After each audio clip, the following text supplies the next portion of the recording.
This is the Rumors Are True podcast, brought to you by Pantheon Media Network. Hey, this is Seth from Watashi Wa, Eager Seas and Lakes, and you're listening to the Rumors Are True podcast.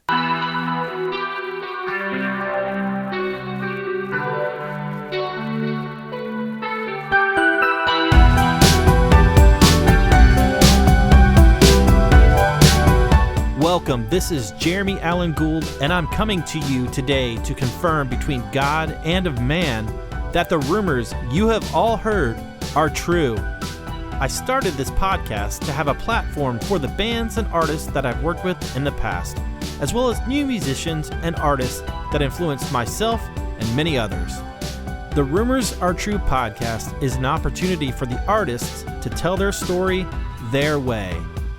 I'm still in the business of confirming rumors. I still love a good conversation, and I still freaking love music. So thanks again for joining me on this journey, and I hope you like what you hear. With that said, the rumors are definitely true.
Hey everyone, welcome to this latest episode of the Rumors Are True podcast. My name is Jeremy, and today I welcome Orion Walsh. You know Orion from the band Slow Coming Day. Awesome conversation with Orion, so honored to have him on this podcast to bring me through his journey through music, as well as what he's got coming up in his future. So I hope you enjoy this latest episode with Orion Walsh.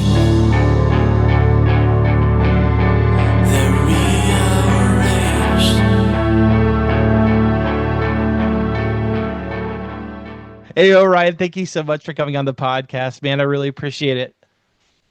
No problem, man. Good to be here. Awesome, man. Looking forward to talking to you for a bit. I really appreciate you hanging out with me, man. Sure. Yeah, good to be here.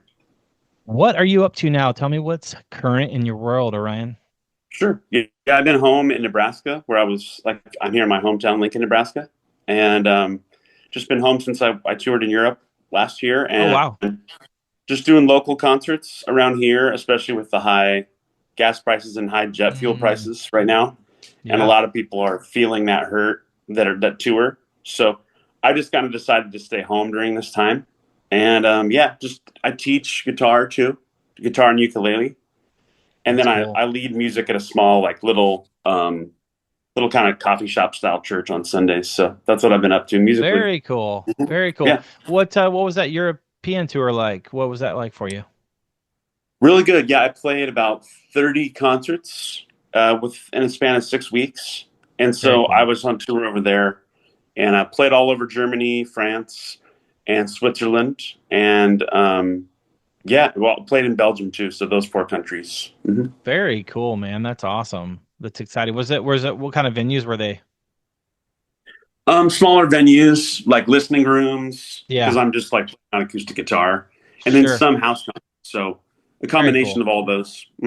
Hey man, that's awesome. You get to go on a sweet trip, play tunes, and get, fed and taken care of. That's awesome. Sounds good. Right. No, it was very good. Very cool. Very cool. Well, let's talk about growing up for you, Orion. Kind of bring me through some of those records, some of those bands, influences maybe that pushed you in the direction to, obviously want to be a musician and write music. Sure. Well, like my shirt, the Beatles. That was kind of Uh-huh. like my first. Like my friends were listening to New Kids on the Block and like whatever pop songs or rap songs were on the radio at the time in the '90s, and I remember coming home from school when I was a little kid and then putting on like my dad's music, which was like the Beatles, America, stuff like that. And like listening to that.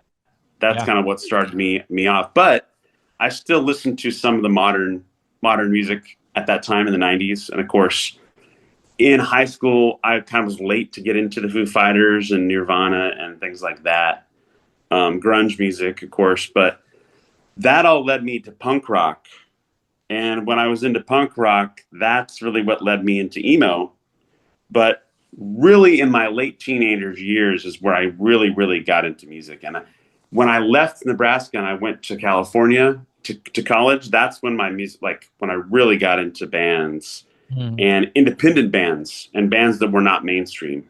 And so that was like my journey into all this stuff. And What's so Yeah, go ahead. that Sorry, started I the didn't mean to punk. cut you. Yeah. It What started what with punk rock, really. I what were mean, some of those bands that you really fell in love with? at that time I really loved like No Effects, No Use for a Name, MXPX, I mean Goaty Hook. Yeah. I Yeah. mean, there was just Slick Shoes, I remember in college, it was like my freshman year. The singer of Slick Shoes like was dating a girl that went to Vanguard University where I went to college. Yeah. And he was like in the hallway and I'm like, dude, no way. Like, what is he even doing here? It couldn't register in my brain that like this guy was just like a normal guy, Yeah. you know? Yeah. Because I was this kid from Nebraska that like got these punk records and I was listening to them and I'm like, I was kind of idolizing these punk bands. And Sure. so it was really crazy. And actually, and on the harder rock side, it was like the singer of Project 86 went to Vanguard too. Oh, wow. And so those He Supertones had gone there too. But I was at the cafeteria one day when I was a freshman, and I saw Andrew from Project 86, and I like went up to him. I'm like, "What are you doing here? Aren't you from Project 86?" He's like, "Yeah." He's like, "I go to school here," and I couldn't understand that like someone that was in a professional rock band that was signed would be going to college. You know, so That's hilarious. That's cool though. yeah, That a lot of sounds like a lot of tooth and nail bands went to that college, including yourself, obviously. they did. They did. Very Mhm. cool. What's some of the emo bands that you kind of fell in love with? Yeah. So after that, and this was all based on the people that my friends that I was hanging out with. I didn't discover this music on my own. Sure. I didn't. My roommate in college that same year, I was listening to all this punk stuff, and he's listening to all this emo stuff. He was listening to Branson, to Benton Falls, to Appleseed Cast, Yeah. all the bands that were on Deep Elm. He was listening to Jimmy Eat World. He was listening to the Get Up Kids, Yeah. and he was in an emo band, and so he was listening to Pedro the Lion. All these things, and so he gave me all these records to listen to, and also the people that were on my floor, you know. And at the time, I mean, in the mainstream, it was like Blink 182 was like Yeah. huge. Sure. And so, anyway, you know what I mean? That's how I got into that. And really, the two that really grabbed me, though, was Jimmy Eat World's Clarity, Great record. and everyone was kind of obsessed with that at my college. Weirdly enough, they were, Crazy. because in Southern California, they're an Arizona band. It's very near, and I remember Sure. seeing them play the Clarity album for free at Cal State Fullerton, and Sweet. we all went to that. This was in my freshman year. We all went to that, and that kind of changed me. Then I'm like, maybe I want to do this genre of music, maybe, you know, rather than punk. But Sure. the other thing is that one of my best friends in college, who was the first drummer of Slow Coming Day, so who I started Slow Coming Day with, he was in another emo band called Manchester. But anyway, I would hang out with him, and he had a CD, but it was stuck. The CD was stuck in his CD player, and it was the Get Up Kids, Something to Write Home About. I'm not making this up. It was stuck in there. And I was really feeling homesick because this is it's the first time I had moved away. And so I was hanging out with him a lot.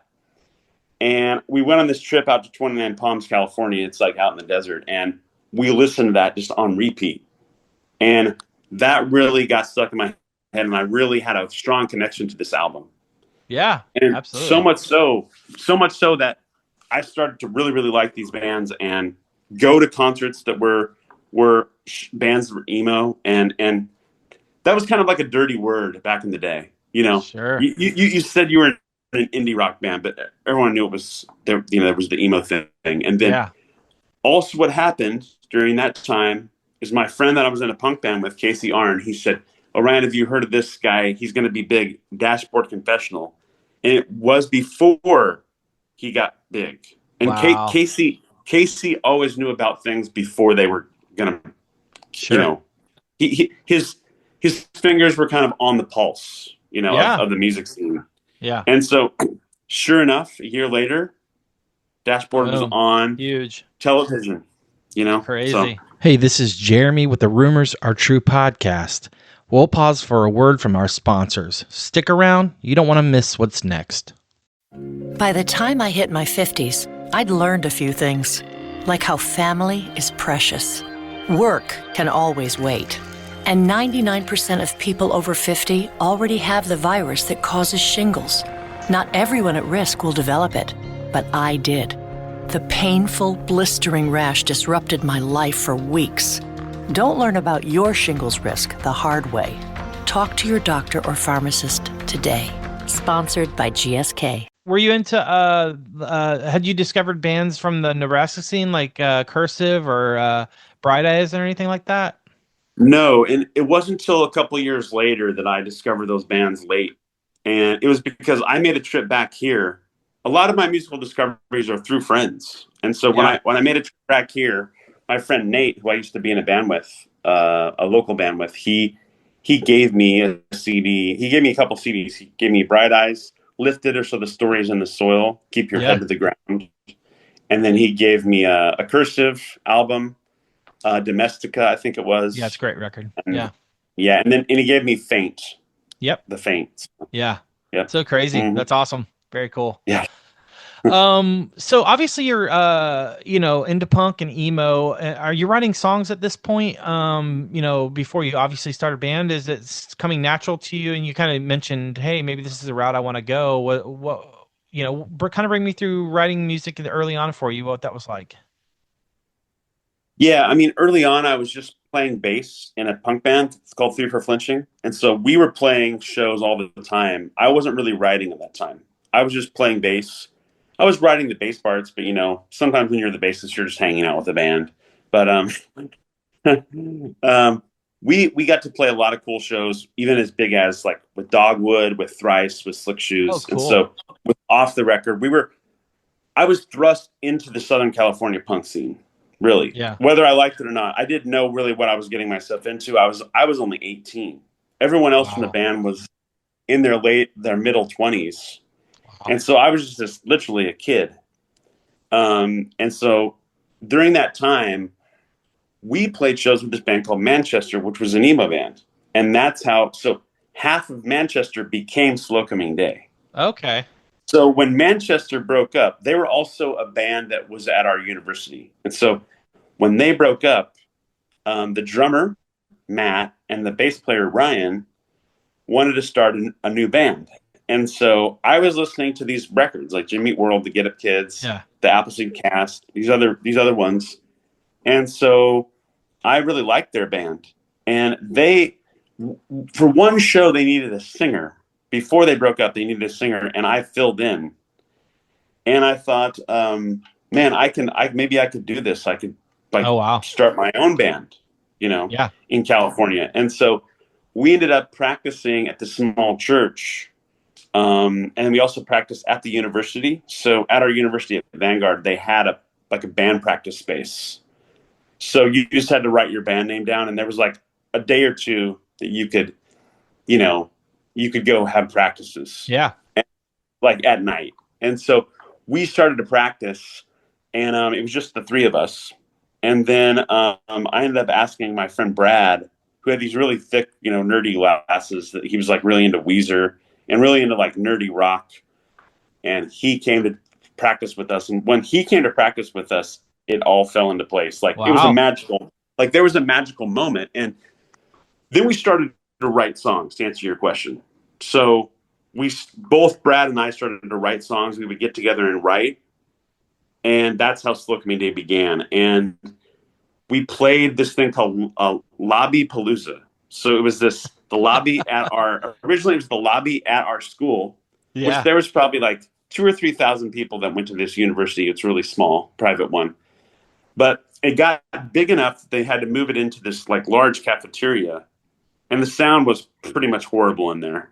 Yeah. But all the bands played, and we played our first show there. Wow. And so did Three for Flinching. So I was in two bands at the same time. Slow Coming Day was a side project. That's crazy.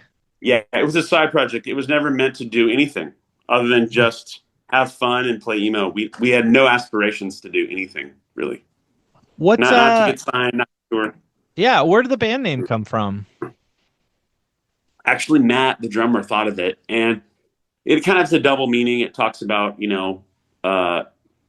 Slow Coming Day, talks about, the meaning is, well, a lot of times we have dreams or we have aspirations, and it seems like it just takes forever for them to come to fruition.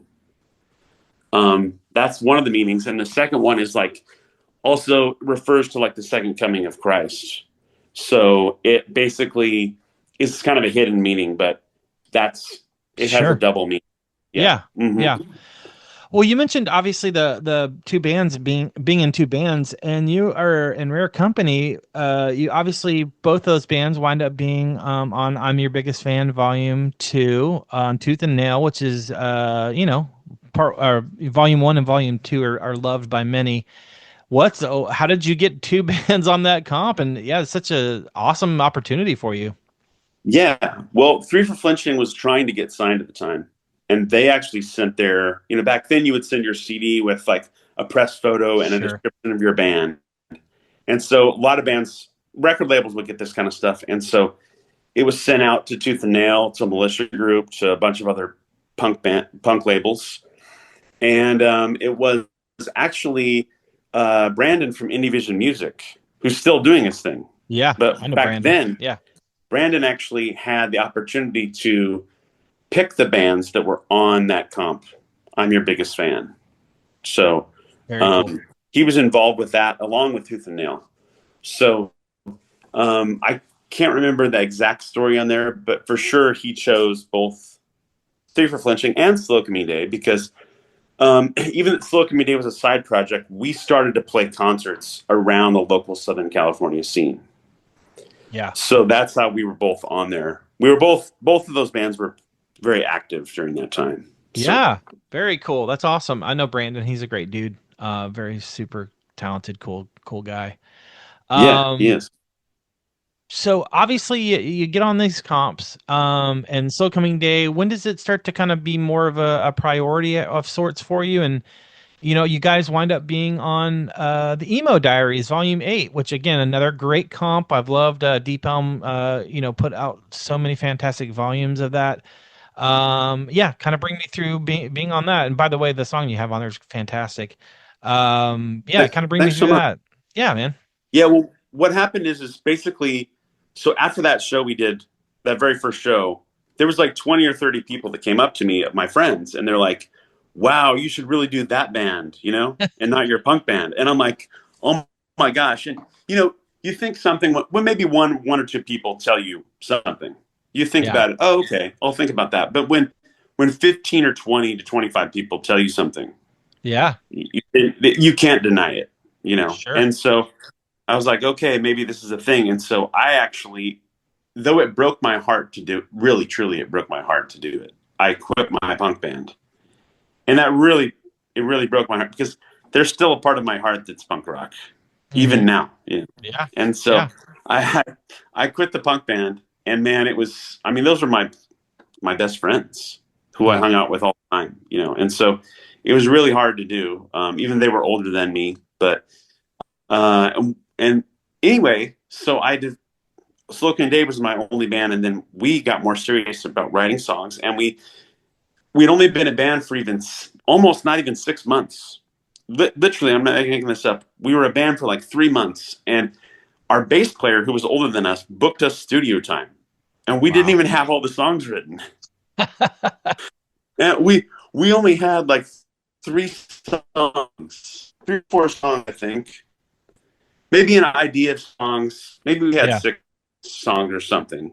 I don't know if they were all good, but anyway, those were the 6 songs that ended up making up the Part of Me Died EP, which is our first EP. And we went to the studio twice at Love Juice Laboratories, which was in Riverside, and it's where Rufio and other bands recorded. Okay. Yeah. And the Beautiful Mistake and a lot of other bands recorded out there to make their demos, their EPs, and they were getting signed from this stuff.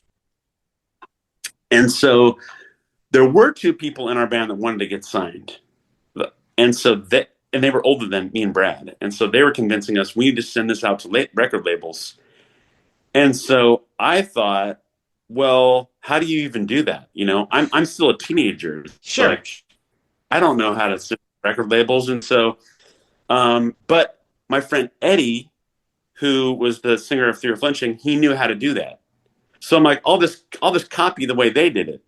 So I'm like, okay, well, the Emo Diaries, I remember from Deep Elm. So I'm like, I'll send them this. And so we ended up getting on that compilation just from the CD that we mailed in. We mailed the CD to them. That's crazy. So we got on the compilation, and then we mailed the CD to this really small label called Velvet Blue. Yep. We got on a compilation called Strength in Numbers. Oh, nice. I didn't know that. That's cool.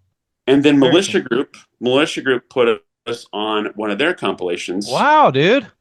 Which was, and we were friends with the Militia Group because they were in Southern California too. Yeah. And one of my college friends worked in the mailroom. So I would go there to visit them. And Rory and Chad I'm friends with Rory Chad's and Chad a homie. still. Yeah. So, I don't see them because we don't live in the same state anymore. Sure. Both Rory and Chad don't even live in Southern, and me either don't live in Southern California. Yeah. Because a lot of people left because of the cost. But that's a whole nother story. But yeah, to answer your question, that's how we got on those compilations. And that's how we started to get going. And then those songs became the A Part of Me Died EP, which Militia Group released that. So I didn't know that. It wasn't signed to Militia Group, but it was on their mail order catalog. Okay. And at that time, I was working at my regular day job. I was a college student, but my regular day job, which I only worked part-time, was at Virgin Records. And so we were able to get our CD in Virgin Records in Southern California on the listening stations. Oh my gosh. And things were way different back then than they are now. Sure. To discover music, you didn't just go on the internet. Your friends gave you the CD or you heard about it word of mouth. And so when you went to try to listen to a new CD, you could listen to it on a listening station, or you just bought it. Yeah. Yeah. And you just bought it, and you had to see if you liked it or not, Yeah, absolutely, man.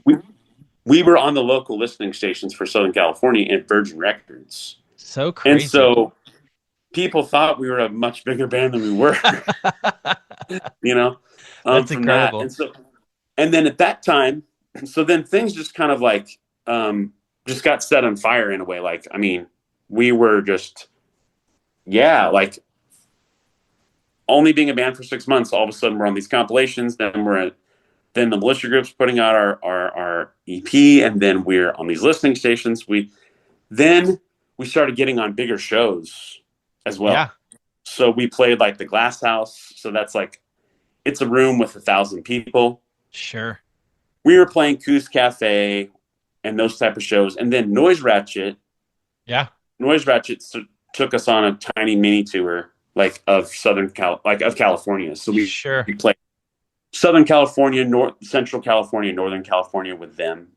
And we Very cool. started to develop a fan base like that. Yeah. Just in California. Mm-hmm. I will say it's extremely impressive to be on a Deep Elm comp, a Tooth and Nail comp, a Velvet Blue comp, a Militia group. That's it. That's pretty rare, to be honest with you. I mean, yeah, Tooth and Nail and Velvet Blue here and there, but it's very rare to get on that many kind of comps. That's impressive. Thank you. Yeah, it was really fast, and like I say, it was something kind of magical that I don't know. I mean, I don't know. You're like, I'm just writing the jams. That's all I know. Yeah, I mean, I'm happy that it happened. You know? Sure. Well, obviously, Tooth and Nail was enamored by you guys to sign you. Kind of bring me through signing with Tooth and Nail, and were these other labels interested as well? Was there any other labels that were interested that might have come around the corner? There was, and so at that time, the year is 2002. I'm living in my college dorm room, and I'm sending out the Part of Me Died EP that Militia Group had on their catalog. I'm sending it out to like 10 different labels, and no more than 10. And I sent it out to like Vagrant Records, to Deep Elm, to Tooth and Nail, to the name's not coming to me, but like Barsuk, I think. Oh yeah, Barsuk's great. Yeah. A couple other indie. Oh, I'm sorry, Polyvinyl. That's what I'm thinking about. Polyvinyl. Yeah, great Polyvinyl. Mm-hmm. And so we hear back from Tooth and Nail. Well, actually, I what I figured out is Chad and Rory's email was chad at themilitiagroup.com. Sure. And so I'm like, I wonder if Bill Power. So my friend Russell in Dogwood told me about. He's like, send the CD to Bill Power because that's our A&R guy. Yeah. And so I said, okay. Well, I wonder I want to do a follow-up. I want to email him. So I'm like, maybe his email is bill@toothandnail.com. I just guessed. And so, because this wasn't public information you could get, you know? Sure. And so he emails me, and he's like, I don't listen to demos, kid. This other person does. Send it to her. That was it. 2 sentences. And then I get an email back. And this was like a week or so later. He's like, hey, Orion, it must be Dumb Luck Day today at Tooth and Nail, because he's like, I got your CD. I'm listening to it now, and I really like it. Oh, wow. Can you tell me more about the band? And so it was just me guessing his email. And That's that incredible. Russell from Dogwood told me, about Bill. Yeah. Because if Russell hadn't told me that, I don't think we would have been able to get into the door, What was that like, having Bill Power, obviously say, "Oh, I was wrong," and, reach out and say, "Hey, I want to dig into this more." What was that feeling like? Oh, for me, it was like, I was really happy because as a kid from the Midwest, I grew up going to Cornerstone Festival.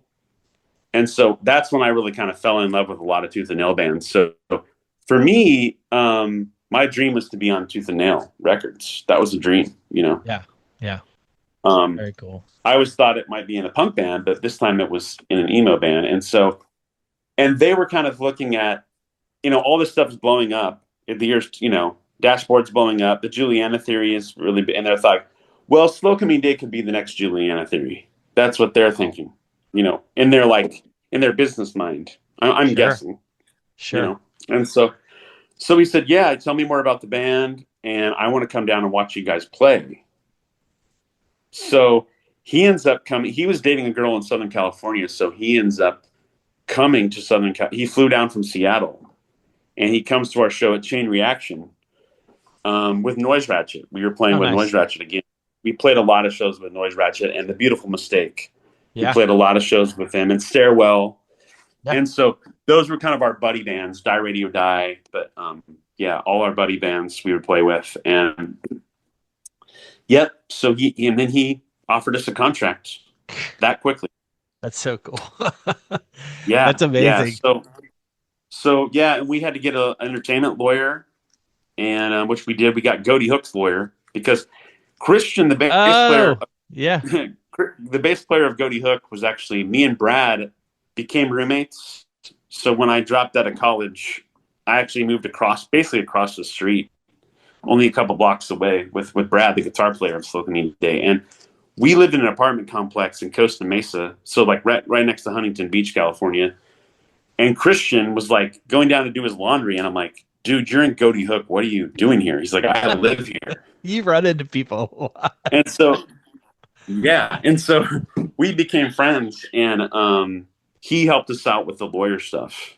Yeah. And he was kind of like, he wasn't our official manager, but he helped us out with kind of what to do, because everything kind of came so fast. And I was 19 and Brad was 20, and then the other guys were like 22, 23. Yeah. So yeah. I had Adam from Goaty Hook on a couple years ago, and he talked about that entertainment lawyer and how it was, I think they were like Salt and Pepper or somebody's entertainment lawyer, some huge group's entertainment lawyer. That's funny you mentioned that. I just actually heard him on another podcast recently, Black Sheep podcast, and he kind of talks about that as well. That's why I laughed, because it's like I heard that twice this week. Oh, okay, yeah. Yeah. We actually got to do some shows with Goaty Hook, so that was fun. Very cool. Yeah, great guys. I love those dudes. They're fantastic. So you signed with Tooth and Nail, and then you start working on your first proper full length, Farewell to the Familiar. Kind of bring me through writing that record, recording it, and kind of what that was like for you, memory wise. Yeah. It's harder. It's been 23 years ago, but it was an interesting time. Like I said, I was just 20 years old or so, and me and Brad wrote the songs, and then we brought them to the band, and then they added their parts. And then our first drummer, Matt, like, he was going to get married at a really young age, and he did. And then he thought that if he was in the band, that and toured and stuff, since we were signed, that he was that would be really bad for his marriage. So actually, he quit the band, and so that like totally changed the genre. Not the genre, but I mean, it changed the way that the band sounds. Really?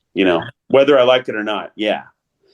I mean, I won't BS you, And so when Matt left, we just had to find a different drummer. And this guy named Jason Sheets, who was a really good drummer, he came in and played. And so it was some of the same songs, but like they took kind of a different form.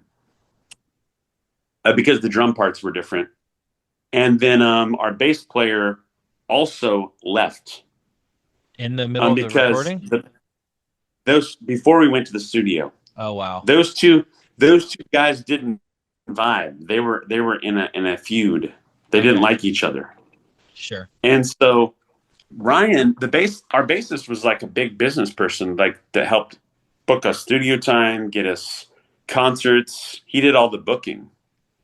And so when he left the band, all that stuff was like thrown onto me. But the difference is that we had like Bill Power became our manager, and then we got a booking agent. So we had all these other people that were helping us.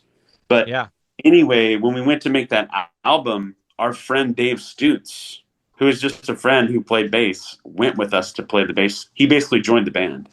Wow. So yeah, like and when we were in the studio with Ed Rose, I love Ed. He's great. He's like, I can't believe you guys are signed, because he's like, you're a brand new band. You've never toured. How does the label even know that you're going to stay a band? Because he's like, touring is really hard. And when you go on the tour, he's like, you could break up, And And Ed is exactly right. Ed was exactly right. And Ed is older. He's wiser. He's seen a lot of bands. He's recorded a lot of bands. And he was exactly right. And so that's kind of what happened with Slow Coming Day, is that we were a Southern California band. Things happened really fast for us. And when we recorded and we put out our album, we had no idea what was in store for us. But to answer fully your question, all the songs were written before we went in the studio. We practiced them a lot. And then when we went to record with Ed, we let Ed really produce some of those songs and change them. Yeah. So now the songs themselves didn't really change that much, but some of the parts did. Sure. You know what I mean? And some of the lyrics changed. And so we had 3 weeks. We had 3 weeks in the studio with Ed. So we lived in Eudora, Kansas. Yeah, that's a lot for him. Yeah. It was a lot. We lived in Eudora, Kansas, and we lived in Kansas for almost a month, and we made that album.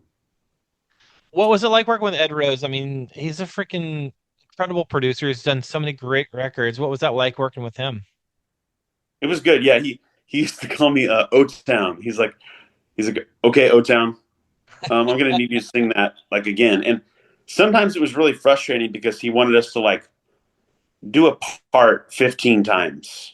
You know, like when I record now, there's no way that I would ever do that. You know, there's just no way I would ever do that. But it's a different time. I mean, it was a different time back then, and that is a certain way of making albums. Yeah. And I don't even know if Ed does that now, or he still does make albums, I'm pretty sure. But, you know, that's just the way he did things. Yeah. It was go in and do it 15, 16 times. Yeah. Totally, man. Totally. That's crazy. And vocally, that's really hard to do. I bet it is. I bet it is. Yeah. It's probably exhausting, for real. It's not exhausting to do the guitar stuff and bass stuff and drum stuff, but the vocal stuff. Sure. There was a few times I wanted to walk out of the studio, but I just sucked it up because I was young and I didn't really know how to make a full-length album. Hey, this is Jeremy from the Rumors Are True podcast. Hang right there. Here's a word from our sponsors. What was it like when you finally heard it completed and done, maybe on the mains or where? Choice Hotels get you more of what you value. Comfort Inn, it's calling your name. Save on the stay. Oh, and free waffles are yours to claim. Book direct at choicehotels.com. Or however, what was your thoughts on that? It was awesome. I mean, Ed is great. A great mixing guy. He's a great recording engineer. You know, it sounds super, super clean. Still, yeah. 23 years later, it's super clean. It's like, yeah, there's a bunch of lush parts that usually aren't there live. You know, like he had us overlay a bunch of parts. There's acoustic guitars. You know, there's those little sounds that Ed makes. You know, and a lot of organ parts that I played. Even though I'm not so good at keys, but yeah, just really lush and full, you know. Very cool. Very cool. How do you feel about the record looking back on it? I mean, both Brad and I have different feelings about it. We always felt that like we kind of, there's good and bad with the record. Like the good is we made a pop emo album, you know, but Slow Coming Day, like on A Part of Me Died, is not a pop emo band. Yeah. The band, it was like it's a very sad. It's more like Mineral. You know, our band was more like Mineral, and you know, having that hard distortion and then like the soft parts, the soft picking parts, and kind of that 90s emo sound. Yeah. And you know, and the distortion's really tough and hard. And then you listen to Feral to Familiar, and it's like it's pop emo. It's kind of like a Branson, you know. It's like it's like a Branson or like a poor man's Jimmy Eat World, you know. Sure. And so both are good. But I think if I could go back and do it again, I would make some of the songs a little bit harder. That's awesome. A little bit more raw, actually. Yeah. Sure. I get less that. Polished. So. What was the touring like for this record? It was interesting because, well, if you see above me, Oh yeah. my head, that was the real tour that we did, which is Oh wow, May Copeland. Wow. May Copeland. The working title is on there, and then Slow Coming Day. That's wild. So that was the biggest tour that we did, on this album, on that album. So, but initially, and so the year was 2003. We did an in-store in Virgin Records in Costa Mesa, and we didn't tour. So we just put out the album. We did an in-store, and our album we did a signing. So all these people lined up, and it was like, I mean, No Doubt even played there. I mean, this was like a big time thing. Wow. And so we did the signing, and we signed all these posters, and all these people were there, and that was it. We didn't tour initially, and then for that summer we did a tour out to Cornerstone, playing Cornerstone, opening up for Further Seems Forever. Holy cow! Huge show for like 2,000 people. Wow. And then we were scheduled to tour with Emery, taking Emery on their first tour ever. So Emery was opening up for us. Wow. If you can believe it. And they had a school bus. So we only did we only did one show together. So initially, we played Tooth and Nail Day. We opened up for Further Seems Forever. So that was 2 shows. And then we played the first show of the tour with Emery after Cornerstone in Valparaiso, Indiana, I think it was, at a VFW hall. And the next day their bus broke down, and the Emery guys call us and they're like, hey guys, like, we're broken down. We really need your help. And so we, of course, stop and go back and pick them up. And they talk about this in their documentary, I believe. Well, they do. And basically, their van, their bus, they had a school bus, and everything they owned was on that bus, and they had to abandon the bus. Wow. And they sold it, I think, for like $500 or something. And then Matt and everybody else, Matt and Toby and everybody else in the band, they rented a car, drove to South Carolina, bought a van, drove back, got the gear out of that bus, and drove all the way back to Seattle. Josh, the keyboard player of Emery, who's my really good friend still. I'm really good friends with all the Emery guys, but especially Josh. Yeah. Eli, his brother, and then Joel, the original bassist, rode in our van with us, and we did the rest of the tour without Emery. So it was just Slow Coming Day opening up for with a local band. There was no other touring band. And what I did mention is our drummer quit in the middle of the tour. Holy cow. Our drummer, Ed, was right. Ed was right, and so Ed wasn't born yesterday, and so our drummer flew home after he did the show with Further Seems Forever. He flew home with his drums, and we had to fly out a different drummer who was a kid who was 16 years old, named Garrett. He won a Guitar Center drum contest, and so we flew him out, and we had a couple practices in a college dorm room. Holy cow. At Cornerstone. So like right off of where Cornerstone Festival was, there was a college town called Peoria.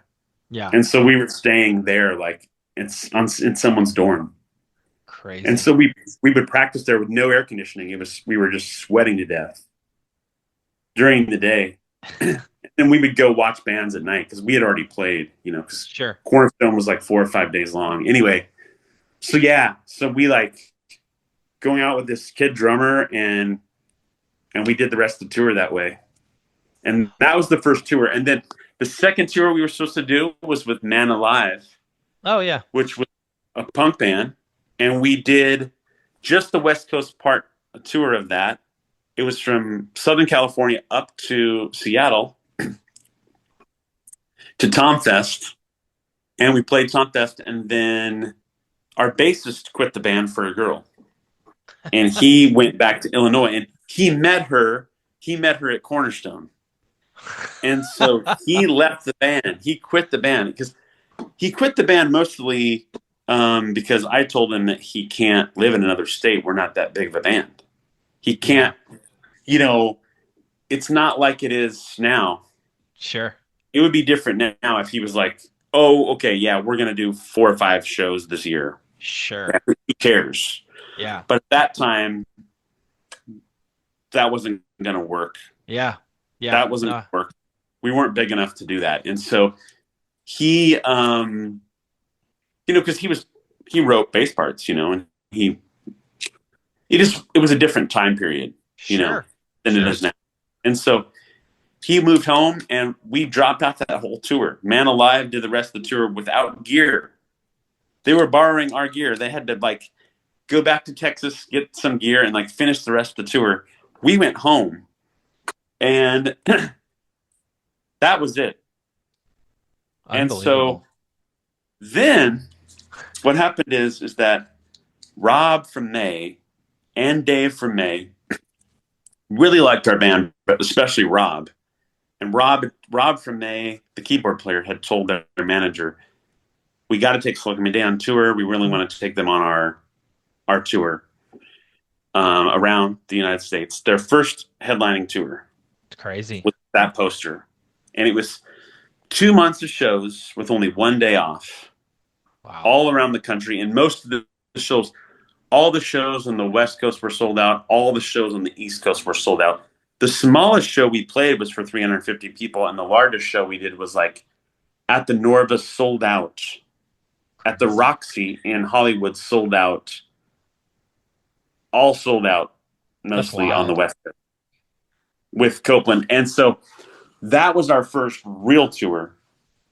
And Aaron from Copeland couldn't believe that we were on the tour. He's like, how did you guys even get on this tour without having toured before? Because really, we had just played some shows. We had done a short little tour from Cornerstone to Seattle, remember? That was supposed to be with Emery. Sure. But that Emery dropped off. And then just a couple shows going from LA to Seattle. That was it. We had never gone to the East Coast. We'd never gone to the South. We'd never even been to those places. It is wild that you got on that tour. Yeah. For sure. And Bill Power was the one that really made that happen. The secret behind all this is that Bill Power got on the telephone and he called Brandon Ebel. And he said, Brandon, if you don't put my band on, because Bill signed us and then he quit the label. Oh. And so whenever you're a band and your A&R guy quits, usually your band just gets dropped. Sure. In the industry back then. And so we were able to stay on the label. I don't know how, but Bill called Brandon and he said, if you don't put my band on this label, I'm quitting. As a manager,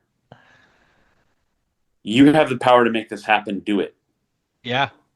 And so Brandon got on the phone with someone and made it happen. Wow. That's insane. That's cool, though. The way Brandon did. Yeah. And so that was the biggest tour we did for Feral to Familiar. We toured all around the country, playing mostly sold out shows with May. We got $100 a night. Oh. Especially then. All the other bands are all the other bands are making a lot more, but in merch we made a lot more. In merch we would make $1,000 a night just in merch. Wow, that's amazing actually for that time, for sure. Yeah. That's incredible. So we were selling a lot of t-shirts and CDs, and so it was really cool. We got to go all around the country and see the country in that way. Yeah, and absolutely. It was crazy though, Yeah, I mean, I bet. The first night was at the Norva, and it's over 1,000 people that fit in that venue. It's That's the whole insane. bottom is in the top. And there's a 2-story thing, and there's a guy who hands me my guitar as I'm walking on stage, and we hit that first note, and we turn around, and I see all the lights on me, and then all the people. I'm like, we're never going this. Whoa, Yeah. this is we're in it now. We're for sure. We're a real rock band. Yeah. Very cool though. So, what a great tour to be on too. It's amazing. It was, yeah.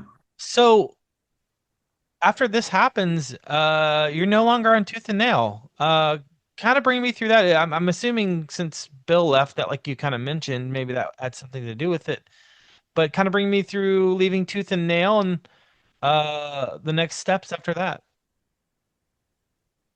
Yeah, well, there's a lot longer story, but I can condense it down. And basically, what happened was is that so after the tour with May and Copeland, we joined the Tooth and Nail tour for like, um, you know, just along the East Coast. So there was like 10 shows. So we played with Emery, Meet Watashi Wa, Nice. Amberlin, and Me Without You, Okay. which we were all friends with those bands. We didn't really know Amberlin, and we didn't really know Me Without You, but Watashi Wa we played a bunch of shows with them Yeah. because they were a band that we came up with. That's one band I forgot to mention. Great band. Love Seth. He's a great guy. Yes, Seth is awesome. Yeah, Yeah. and we've still been friends, and we did our reunion shows with Watashi Wa. Oh, nice. So Very cool. yeah, but anyway, so after we had done that tour, when we got home, we got in a booking agency, and then the booking agency put us on tour, and we did a really stupid thing as a band. We said we want to go out on the road. We want to like do what May did and like go out on the road nonstop and not come home. And so that was really foolish of us. It was very foolish. Yeah. And so we were kind of riding the high from that tour and the Tooth and Nail tour. And we said to the booking agent, put us out. We don't want to come home. So then we went on 4 straight months of touring and with coming home only for 1 day. Mm. Very, very stupid, very Yeah, that foolish. sounds miserable. And it was. And because of that, the band broke up. Like that lineup of the band broke up. And so we toured at that time with Gatsby's American Dream, As Tall as Lions. Yeah. The singer of As Tall as Lions has gone on to like win a Grammy. We toured with a couple other drive-through records bands at that time. Yeah. And anyway, so when we came home, everyone had basically said, I'm done. We quit. Even Brad was poor. And I was partying too hard and I needed to probably go, get sober. But sure. I was unwilling to do that. That time. And anyway, yeah, the band didn't break up, but I found a different lineup. And I started playing shows under the Slow Coming Day name still. And basically during that time, we got an email from Tooth and Nail that said, we recorded some demos, by the way, but the label wasn't willing to give us money to go record the demos, and we didn't have our own studio, And so what happened was that there was really only one person at Tooth and Nail that really liked us, and that was John Fraser. Oh, John Fraser. I love John. Yeah, John's a sweet. Yeah, and so John Fraser ended up becoming our A&R guy, and so we sent him some demos, but these demos were like for a band that should be on a secular record label. The topics, let me just put it this way. Like Josh from Emery says, he's like, what you're singing about, Tooth and Nail can't market it, Orion. And that's the real truth, is that I wasn't, at that point, it's like we might as well be on a secular record label, because the topics I was singing about were definitely something the Tooth and Nail can't market. Mm-hmm. And, I don't know if that's the only reason we were dropped, but I think the main business reason why we got dropped was because our original A&R guy, Bill, was just not at the label. Yeah. And John Fraser fought for us to stay on, but no one else really wanted us to be on there, I don't think. And rumors of our, my party, crazy party stuff was definitely had come back to the label. Sure. And I don't think they didn't like that, And so all that being said, the band was dropped from the label, and we went on, and then we made another EP, and there was a guy who worked for Wind Up Records. Oh yeah. Yeah. And he said, wow, this is like a Goo Goo Dolls. It was a totally different sound. It was like a mainstream acoustic sound. And so, because I put down the electric guitar and I wrote all these songs on acoustic. Yeah. And so with a whole new lineup, you know. And the reason for the acoustic was because there was no band members at that time. Sure. So that's how I got started back on the acoustic guitar, which is what I originally started on as a musician. Long story short, we made that EP. We toured on it, just on the West Coast. And this manager guy, he's like, I'm going to give this to Drive Through, which he did. And he's like, we're going to change the band name. You're going to be on a major label, and Slow Coming Day is going to be no more. You're going to be on a major label. So you're going to write 40 songs. And out of those 40 songs, we'll pick 10, and those will be the album. And you're on the majors now. Wow. And all of a sudden, out of nowhere, he left the country. His book that he wrote at the time blew up, and he was living out. He could live off the residuals, and he just quit the music industry altogether. He left the country. He moved to South America. We never saw him again. Wow, dude, that's wild. Yeah, and at that time, we decided, you know what? Maybe we're too focused on like trying to make stuff that people really like. We made a great acoustic EP, which you can hear it. It's on what's called the Lost Tapes. So we re-released those. I saw that. Yeah. On some of those are on. So the demos that we made for Tooth and Nail that we got dropped from, those are part of the Lost Tapes. There's 4 or 5 songs, and then the acoustic songs from the Lost Tapes are those that got us major label interest. Interesting. Very cool. Yeah. So and we re-released all those songs in 2023, which was the 20 years of Farewell to Familiar. Crazy. But yeah. So then then we decided to break up Slow Coming Day. We broke the band in 2006, and we left Southern California. We moved to Seattle. We rented a room from Josh from Emory, and we went and hid in the woods, basically. What was that feeling like, having to put the band to rest, and obviously the label dropping you, the guy kind of just disappearing after blowing smoke up your ass? Like what was that feeling like for you, being obviously the leader of the band? Come on, what was that like for you? It was really hard, I mean, it's like we had so much momentum and so much going on for us, and then it kind of all went away, Yeah. I mean, to be quite honest. And so, I don't know, Slow Coming Day was kind of like a flash in the pan, in a way. It was like we had success really quickly, which a lot of bands just fight for years to get. Yeah. We got it all kind of handed to us, and we were ungrateful. At the time, really, we were young kids. We were ungrateful. We didn't really understand what we had until it was gone. Yeah. But I mean, as far as like the manager blowing, not Bill. Bill was always solid. But yeah, I mean, great. Yeah. Our second manager, and I'm friends with Bill again now. So yeah, I mean, Bill's great. The second manager guy, I mean, the major label guy, I think I kind of was able to like let that go. But I think it's like, some musicians have that dream of being big. And I think that really solidified how the music industry is so fickle. Sure. They're so fickle, They like this for one moment, and they like this, and they like this, and they like this. And that's where I decided to say, you know what, I'm done with this. I'm done with playing music that's whatever is the next cool thing. Yeah. Yeah. That's out of my that's completely out of my vocabulary. I don't even do it anymore. Sure. I'm just done. Sure. And I picked up the acoustic guitar and I started writing folk songs. And that's what I've been doing since that time. And that's what I'll keep doing, because I just don't really care about what record labels or even a lot of people think is cool anymore. Yeah. Yeah. No, I get that, man. I totally get it. You got to kind of do what you care about and not really what other people do. Right. And that led me back to the beginning of of my musical Why journey. you fell in love with it? Yeah, totally. Right. Why I fell in love with it. Yeah. The Beatles, all the original song, stuff.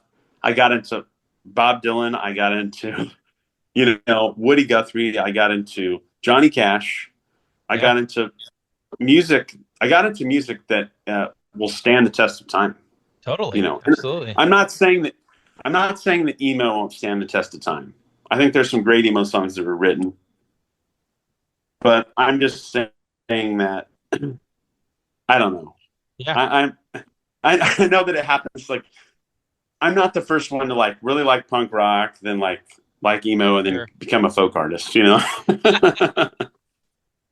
So, kind of bring me through your solo career. You've put out quite a bit of records. I mean, probably 6 or 7 at least. Kind of briefly bring me through some of those records, kind of your thoughts on them over the last 20 years or so. Kind of what that's been like for you writing those solo records. Yeah. Well, a lot of people didn't like my solo stuff that liked the band, that liked Slow Coming Day. So I didn't really retain a lot of those same fans, So I had to kind of start from scratch, by the way. So, I knew how to tour, but with the music, I was listening to, my influences were, like I said, like Bob Dylan and Johnny Cash and, stuff like that. So sure. it was in a totally different genre. And so when I made the first solo album, I just got my friends to play on it. Yeah. And I was still living in California at that time. So we made it really cheaply. Like, my friend Aaron Edwards made the album. He should have charged me probably $5,000 or $6,000. He did it for $700. Wow. Very cool. Yeah. That's awesome. And so I actually made that record when I was homeless at the time. I was living in the old Slow Coming Day van. So I wasn't doing too well. And luckily, eventually what happened is I moved home and I actually got sober. And after getting sober, that kind of changed my life. And so after doing all that, I just kept making albums, But like the first 2 solo albums I made, which was Tornado Lullabies and Hitchhiker's Son. The Hitchhiker's Son, they're both very folky, very, very rootsy. One is more folk country and the other is like more folk Americana. Yeah. And the second album, I moved back to Nebraska and I got to work with AJ Mogus, who worked on a lot of Bright Eyes. Oh my gosh. Yeah. He's great. Yeah. He worked on Bright Eyes. He's in the band Criteria. Yeah. And so I got to do that, man. And that was really cool. So I got to make that album with him and it was really cool to make. And I'm proud of that album. And I'm proud of both those albums. And so, then I toured around for each solo record that I made around the country. And, and I was touring just solo. So I would be just me alone in the car. And then for local shows, I played with a full band. So like a drummer, a bass player, and then even sometimes a horn section or electric guitar. And I've been doing that same type of thing for years now. And then some of the other solo records I made, once I got sober, I made some albums with Jonathan Jones from Waking Ashland. Yeah, I booked them back in the day. Yeah. Yeah. So like Jonathan Jones and I made this album called 7, which I'm really proud of. Oh, cool. So with Jonathan, we kind of took my stuff more into the folk pop direction. And of course, like influences by like Sufjan Stevens or Dr. Dog or things like that. Love that stuff. So we really went into that. Or like, even mainstream folk pop, like Mumford & Sons or the Lumineers were influences. And so, and then the last 2 albums I've made are definitely, I would say in the folk pop genre, because, and those were made here in Nebraska with a guy named Lucas Kellison, and he played bass for a time with George Clinton and the Parliament Funkadelic. Oh, that's awesome. So he's done some big stuff, and he worked with an artist called Andrea von Kampen, who in the folk scene is been very popular on Spotify and other things. And she's toured with like The Tallest Man on Earth and Oh, wow. other Yeah. acts. Very Yeah, cool. yeah. So big timey folk stuff. And so yeah, but yeah, the last two albums were like really personal storytelling style. And I even have a little bit of emo in there on some of the parts, and you can compare to some of it to like, there's a little bit of Ben Gibbard Nice. in there, influence of Ben Gibbard. And so, yeah, I've just been doing that. And then lately, I just usually tour once a year. Yeah. So but from the time since Slow Coming Day broke till now, so 20 years, 20 years. It's been 20 years this year. It's because the band broke up in 2006, and now it's 2026. I've done a tour. I've toured each year except for 2020. That's impressive. So I've done a small little U.S. tour, but usually I do like a short little Midwest tour.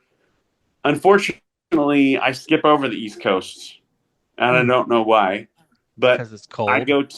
It's cold, and I go to California to play shows in California. Sure. And then I'll go to Europe. So I go to Europe usually in the fall for 15 or 20 shows. And Incredible. And touring over there is really great. People just come out no matter what you don't have to be a big artist. Yeah. And they just want to support. They just want to hear music from other cultures, really, So That's really cool. What of your solo records, which one are you most proud of? I would say, that's a hard question, but I would say So Many Places to See. I'm really proud of that one. And Seven, the Seven album are probably the best ones. Very cool. Very cool. Yeah. Well, obviously you've been doing that the last 20 years or so, and then you wind up doing a reunion of sorts with Slow Coming Day and putting another record out, 1,000 Years Like a Day. Kind of bring me through that, and then obviously you've been playing some reunion shows as well. Kind of bring me through that as well. Yeah. Well, I think, out of all the solo concerts I've done, I don't know if there have been 1,000 solo concerts or what, but I kind of got bored of being just, a solo act. So I thought, well, it could be cool to play rock music again. Yeah. And I started to kind of write a few songs that could be Slow Coming Day songs. And then Brad wasn't really involved. It was just me. Mm-hmm. And then I got Brandon Queen, who used to be in the band at one time, involved, and he wrote one of the songs. And then I took a song that we had when we were a band way back in the day called The Day We Met, and I changed it to First Sight. So First Sight, that was kind of like the single off that album. And then Indie Vision Music decided to put the album out. Oh, cool. So they helped us do like a little video for it, and they promoted it, and we even did another EP after that, which was the Quarantine Sessions, so 2020. Okay. We did some acoustic songs of like some Slow Coming Day songs and a couple new ones. So we did that.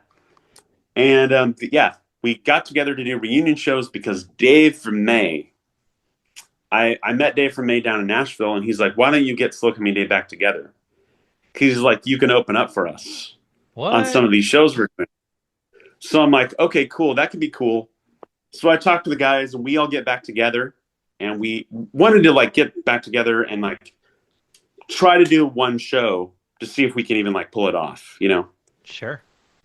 So initially, before that happened, me and the drummer and the bass player played Joshua Fest, and we opened up for David Crowder and for King and Country. So, pretty much from the Christian music scene as big as you can go. That is huge. Yeah. We were on the like outside stage during the day, but so we got to do that. And there were some people there that remembered us, but basically that was the beginning of getting back together. And then we did a show with Watashi Wa. So we got back together with Watashi Wa, and we did a show in Southern California, and yeah, it went really well. And then the stuff with May didn't happen because it wasn't May though. It and Dave. It was kind of more politics, and there's more politics in the game than there used to be now. Yeah. It used to be that if you're friends with a band and they like you, okay, cool, we'll put you on as an opener, no problem. We'll add you as an opening band. And so,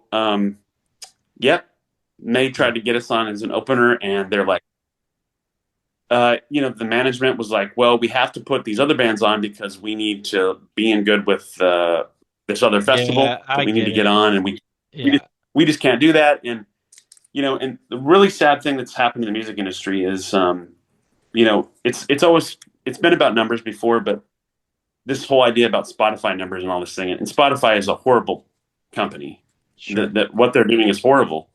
They support, the guys gave millions of dollars for supporting war drones, and it's like, I would never want to support war. A lot of artists took their music completely off of this platform. I'm just leaving up my records that are on there now, whatever. But I'm not promoting it. But like future albums, I'm not putting up.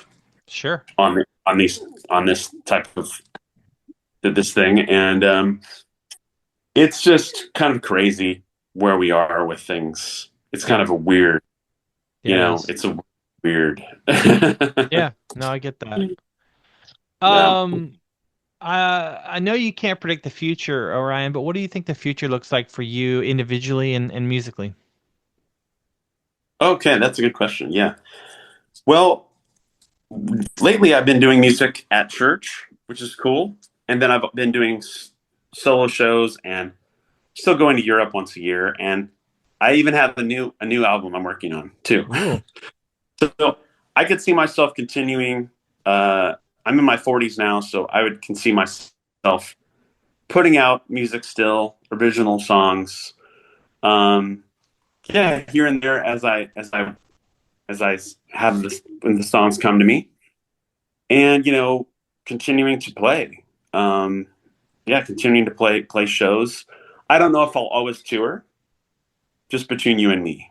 Sure. I think as I've grown older, and the music industry has changed a lot, I can see myself still doing a short tour to Europe once a year. But I mean, unless I was asked, even if I was asked to go on a 2-month tour now all across the United States, I don't think I would even do it.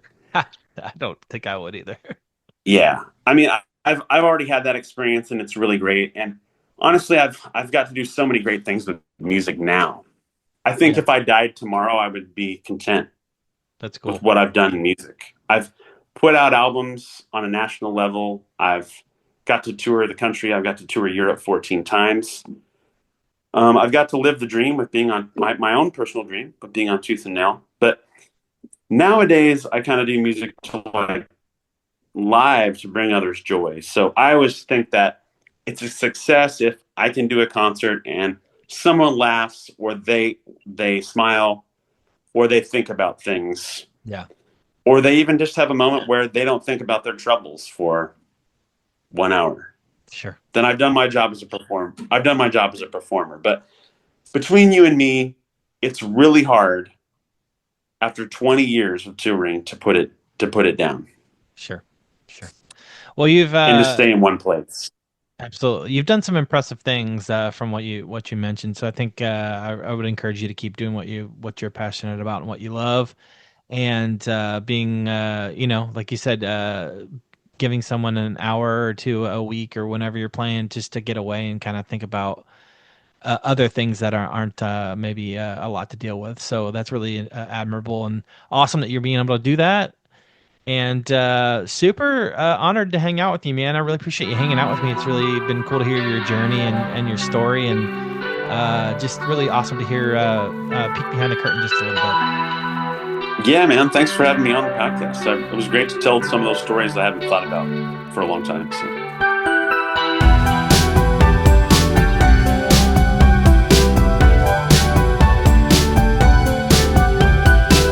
Hey guys, thank you so much for tuning in again and again. I really appreciate it, guys. It's been an honor to be on this journey with you guys, so thank you so much for listening week in and week out.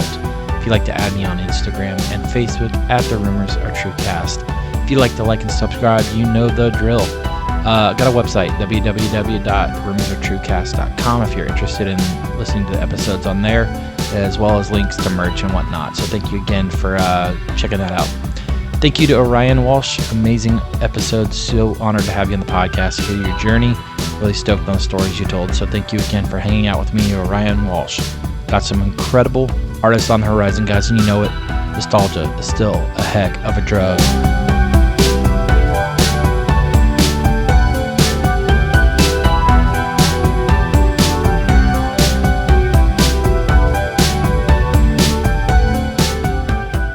The podcast is produced by Wesley Hill, artwork by Jared Chase Bowser, and music by Brian Jaron.